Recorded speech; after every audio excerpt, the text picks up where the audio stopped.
Le style intérieur de la 206, qui reprend le thème de la fluidité des formes, dispose d'une grande fonctionnalité des commandes. Afin de limiter les bruits parasites, la planche de bord est de conception monobloc, fixée sur une imposante traverse métallique. Elle est reliée aux deux pieds avant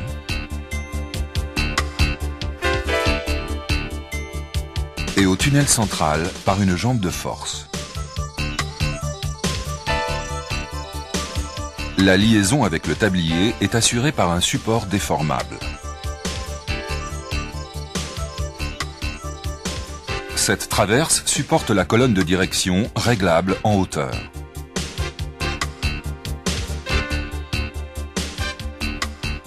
Sa partie inférieure, à double cardan, est collapsable sur 100 mm en cas de choc. Lors des déclipages, les surfaces seront protégées et l'utilisation d'une spatule est fortement recommandée. Avant toute intervention électrique, la batterie sera systématiquement débranchée.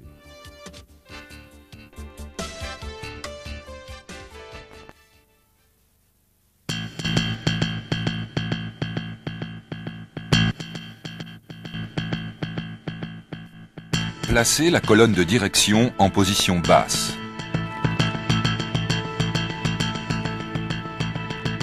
Levez de chaque côté la visière afin de libérer les ergots en partie inférieure, puis tirez vers soi.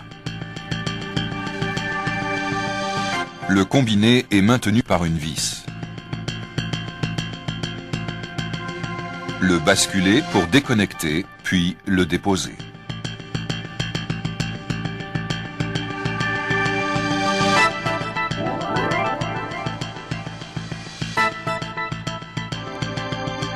À la repose, veillez au bon positionnement de la visière.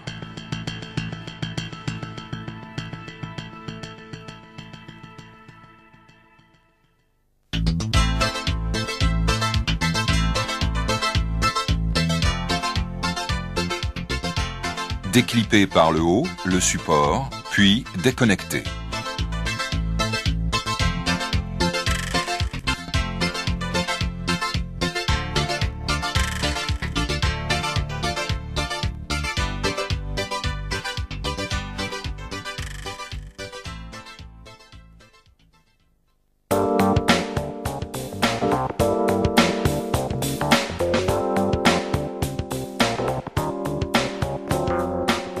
La dépose de la garniture inférieure permet l'accès aux différents fusibles de l'habitacle. Ces fusibles sont répartis en 3 platines.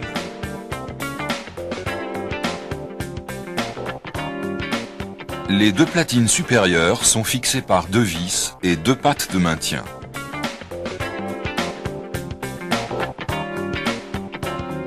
Ces platines sont indissociables des faisceaux.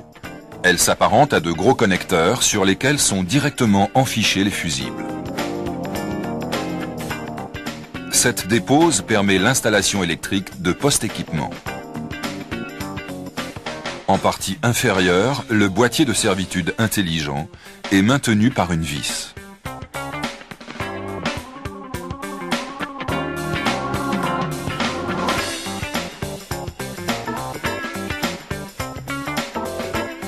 Il est relié au faisceau par 5 connecteurs. À noter un trou d'estrope dans la traversée de tablier pour le passage de fil de post-équipement.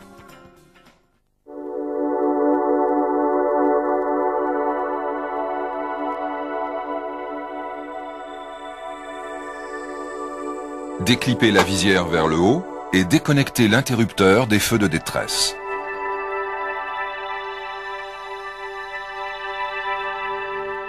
Cette opération donne accès à l'afficheur central. 3 types d'afficheurs sont disponibles. Une montre, un afficheur multifonction lié à l'autoradio haut de gamme, un afficheur multifonction lié au système de navigation. Leur montage est assuré par 2 vis.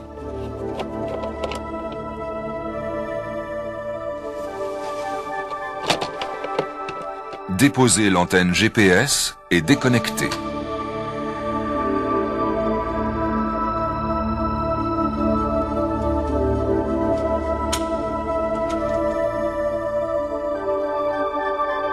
Deux autoradios sont disponibles, le modèle 2030 à affichage intégré et le modèle 2040 à affichage déporté. Déclippé de chaque côté à l'aide d'un tournevis fin, puis déposé.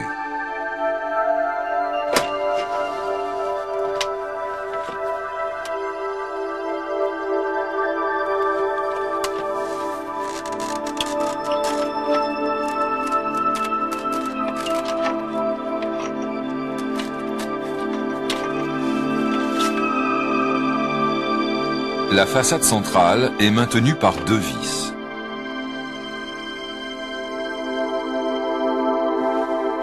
Déclippez ensuite délicatement les quatre agrafes. L'accès aux commandes de chauffage est ainsi facilité. Au remontage, replacez les deux agrafes afin d'assurer le bon clipage du poste.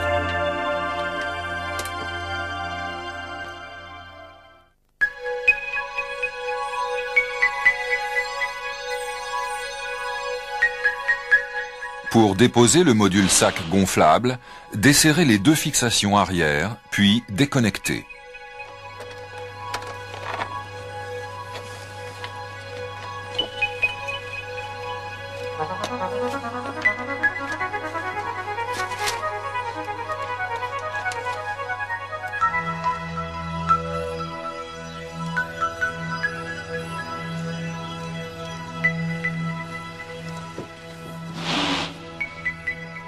Ôtez la vis centrale du volant.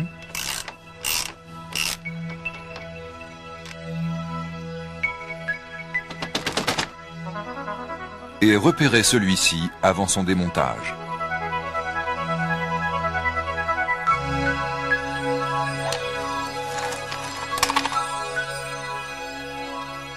Enlevez la garniture inférieure.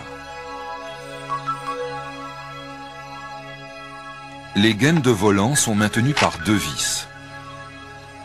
Déposez la partie supérieure. Déclippez en tirant vers soi la partie inférieure. Débranchez la commande au volant de l'autoradio. Déconnectez les commutateurs d'éclairage et d'essuie-vitres.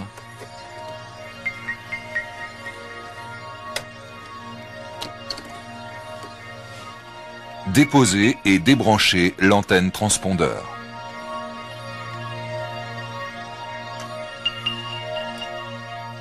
Les connecteurs du sac gonflable,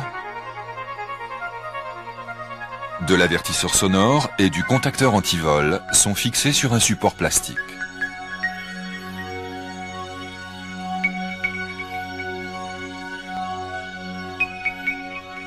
Terminez la déconnexion du contacteur antivol de la platine fusible. Débridez les faisceaux du support plastique. Ce dernier est maintenu par deux fixations sur la traverse de planche de bord. À l'aide d'un tournevis, les écarter et tirer vers le bas le support. Finir sa dépose en tirant vers soi. Dégagez le cardan du mécanisme de direction.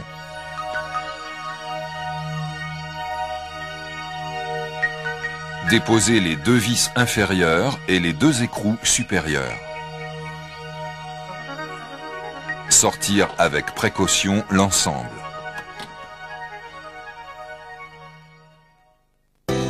Au remontage de la colonne de direction, approchez les écrous et les vis de fixation.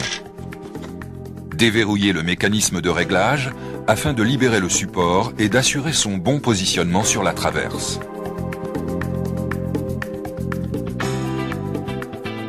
Serrez au couple les écrous. Verrouillez le mécanisme de réglage, puis bloquez au couple les vis inférieures.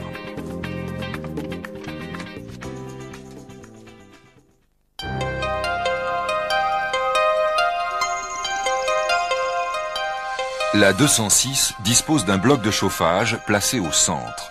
Très compact, cet élément, commun avec les directions à droite, permet d'obtenir une boîte à gants volumineuse. Le pulseur d'air est accessible après la dépose de la colonne de direction.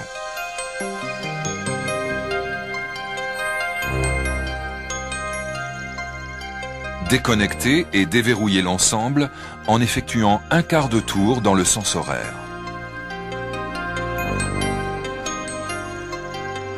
Puis dégager le pulseur.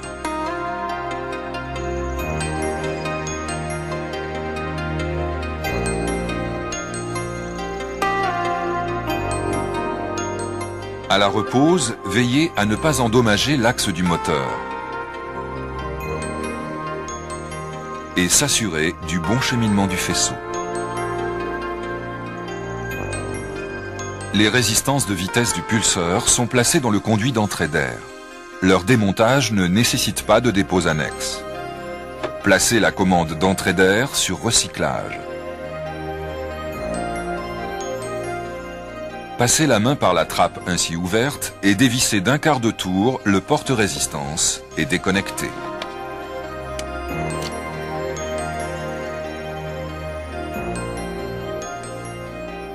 La sonde évaporateur placée du même côté est facilement accessible.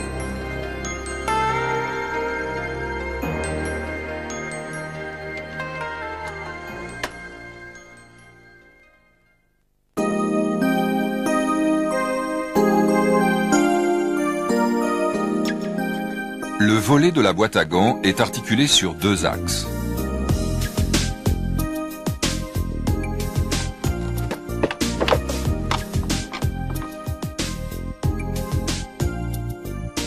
Déposez le lecteur de CD-ROM et le déconnectez.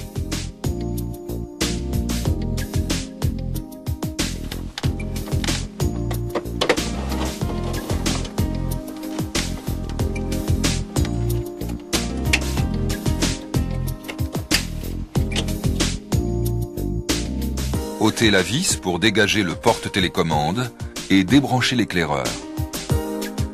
Le support est maintenu par 3 vis. Sur la périphérie de la boîte, desserrez les 6 vis. Faire pivoter vers l'arrière l'ensemble de la boîte et la sortir par-dessous.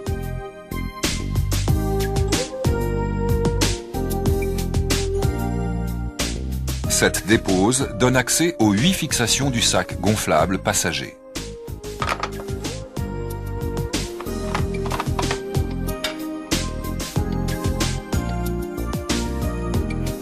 Resserrez les 2 pattes de maintien, puis déconnectez.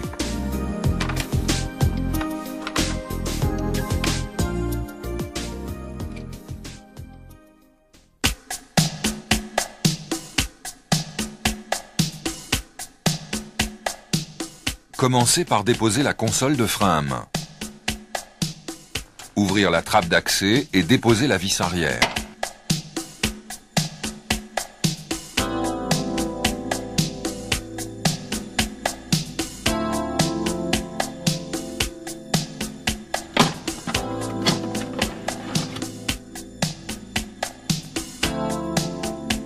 Déclipper et déconnecter le support interrupteur et déposer l'écrou.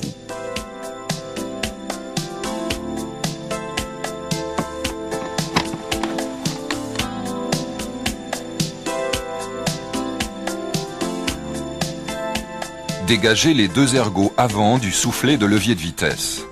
Tournez d'un quart de tour le pommeau et tirez l'ensemble. Déposez la boîte à cendres et déconnectez l'éclairage.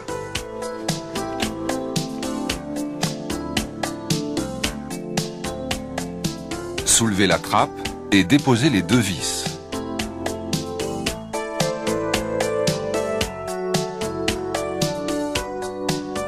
Pour dégager la console centrale, 2 cas peuvent se présenter. Le siège passager est modulable. Retirez l'assise du siège et soulevez par l'arrière la console. Déconnectez l'allume-cigare et déposez la console centrale.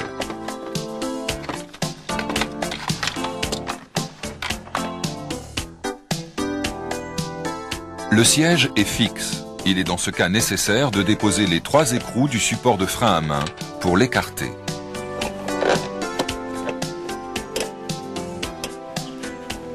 Levez l'arrière de la console pour accéder au connecteur d'allume-cigare, puis la déposer. Déposer la façade centrale, la visière et le combiné, les interrupteurs gauche et la garniture inférieure. Débrancher tous les connecteurs du support et déposer le noir appartenant au bloc chauffage.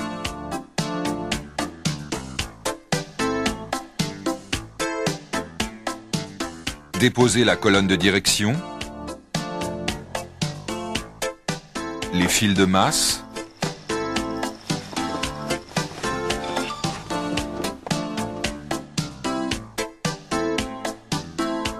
les 4 vis du boîtier de commande de chauffage.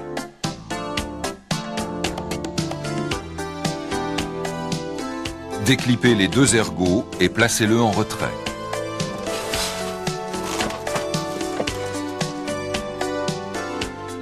Déposez les 3 vis de fixation du bloc chauffage.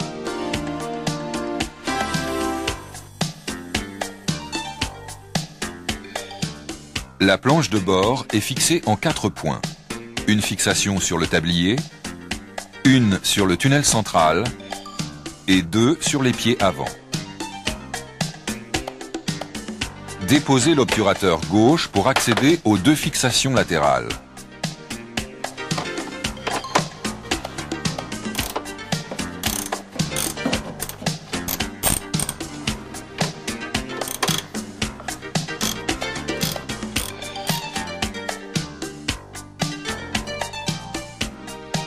Déposez l'obturateur droit avec une spatule et déconnectez le câble d'antenne. Déposez les 2 dernières vis.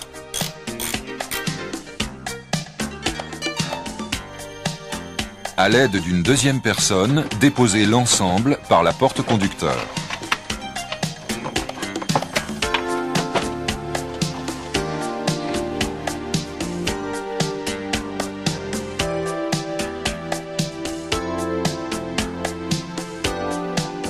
À la repose, le faisceau planche de bord étant solidaire de l'ensemble, les risques de bridage électrique sont limités.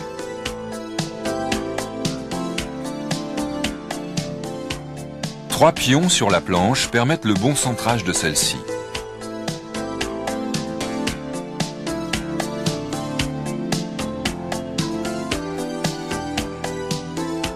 Et le pré-maintien est assuré par 2 pions situés de chaque côté de la traverse. Respectez le couple de serrage des fixations sur caisse.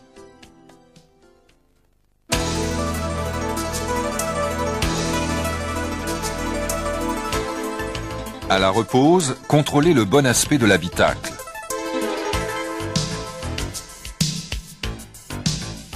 Ainsi que le fonctionnement de tous les équipements électriques.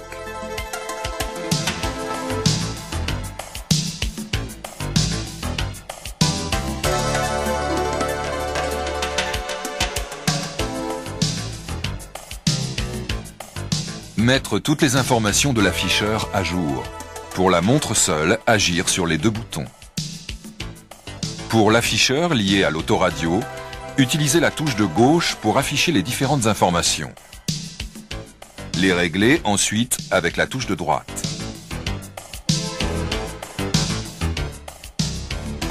Le code autoradio se pianote avec les touches de présélection.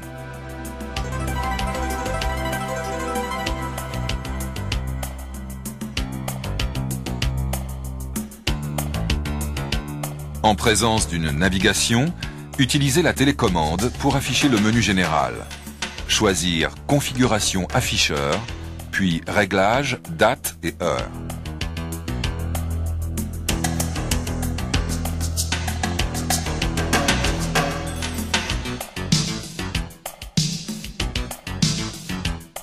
Réglez toutes les informations en utilisant les plus et les moins. Par sa conception simple et fonctionnelle, la planche de bord de la 206 permet des interventions à la fois élémentaires et rapides en après-vente.